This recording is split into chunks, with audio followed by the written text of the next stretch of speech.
राष्ट्रपति मुझे ने जो बात कहा कि छोटे आकार के बावजूद मालदीव को धमकाया नहीं जा सकता, इस तरह के बयान तो मैं समझता हूं कि ये बहुत पॉजिटिव डेवलपमेंट हुआ है। जो दो राजनयिकों की जो मुलाकात हुई है, इंडियन ऑफिशियल और मालदीव के ऑफिशियल की, इससे यह है कि रिलेशन थोड़े टेंशन, जो गुस्सा और ये सब था, उसमें आने वाले समय में कमी पूरी होगी।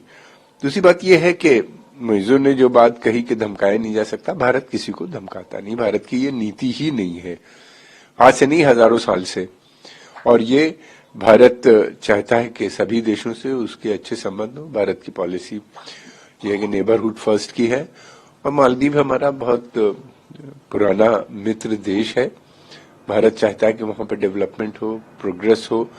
भारत साथ में ये भी नहीं चाहता कि वहां पे किसी दूसरी कंट्री का मिलिट्री बेस बने, या वहां पे इस तरह एंटी इंडिया एक्टिविटी का वो सेंटर बने उस देश में।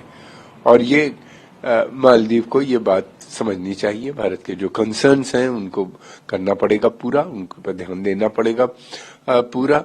और मैं समझता हूं कि मालदीव को बगैर भारत के मालदीव में प्रॉब्लम आ जाएगी, इकोनॉमिक क्राइसिस भी आ जाएगी।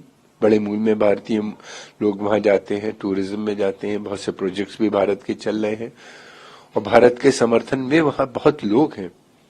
चाइना को अब चाइना ने जो कुछ किया श्रीलंका में या पाकिस्तान में, जिस तरह से उन्हीं ने बेल्ट एंड रोड इनिशिएटिव या चाइना पाकिस्तान ने जो इकोनॉमिक कॉरिडोर बनाया है, उसको सब जानते हैं कि उससे न तो पाकिस्तान का फायदा हुआ, न चाइना का, न श्रीलंका का। केवल फायदा हुआ तो किसी का चाइना का हुआ है। तो इस तरह के प्रोजेक्ट से वहां की आम जनता भी नहीं चाहती। भारत का वहां पे बहुत समर्थन है। भारत ने हमेशा खुल के उनकी मदद की है जब उनके यहाँ क्राइसिस आई है, चाहे पानी की क्राइसिस हो या उससे पहले 80s में जब वहां पे कुछ असामाजिक तत्व, कुछ सो कॉल्ड रिवोल्यूशनरीज ने कोशिश की थी सत्ता पर कब्जा करने की, भारत ने मदद भेजी थी। और भारत आज भी चाहेगा कि मालदीव से उसके रिश्ते बने रहें। ये अच्छा है कि बातचीत का दौर कम से कम शुरू हुआ है, और मालदीव के प्रेसिडेंट भला चाहे चाइना से जोड़ना या जो भी करना, भारत चाइना के खिलाफ नहीं कि वहां पे प्रोजेक्ट आए, लेकिन भारत ये नहीं चाहता कि इन प्रोजेक्ट के पीछे China Bharat anti India activity हो।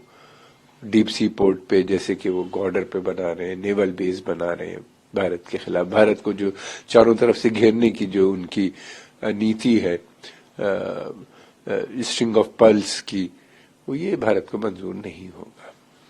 सर, इस बीच को आप कैसे देखते हैं? राजनीति है, ये सही बात है, और हर देश समर्थन भी नहीं करता। हमारे कुछ देश हैं जो हमारे पीछे पड़े रहते हैं हमेशा, चाहे पाकिस्तान हो या चाइना हो या इस तरह के कोई भी हो। इनको जब भी मौका मिलता है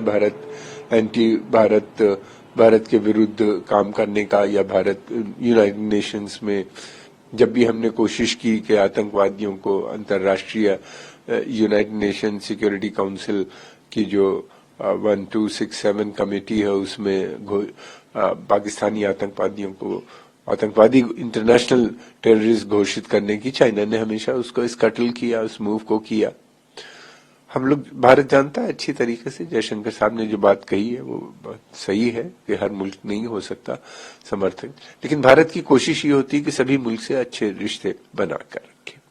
हालांकि चीन के संबंध में जो उन्होंने प्रतिक्रिया दी, उसमें उन्होंने जिक्र किया नहीं करनी चाहिए। हाँ, जब तक कि ये उनका सीमा के ऊपर वो बैठे हुए हैं, और भारत की जो अभी उन्हीं ने रिसेंट पीरियड में जो जमीनों पर कब्जा किया है, उससे जब तक नहीं हटेंगे तो मैं नहीं समझता कि सामान्य स्थिति। और इसी तरह की ये भी है कि पाकिस्तान से जब तक आतंकवाद आ रहा है, तब तक पाकिस्तान से मुझे नहीं लगता कि सामान्य माहौल बने या सामान्य स्थिति जब तक नहीं होगी तो वहां से भी रिश्ते का बनना मुश्किल नजर आता है।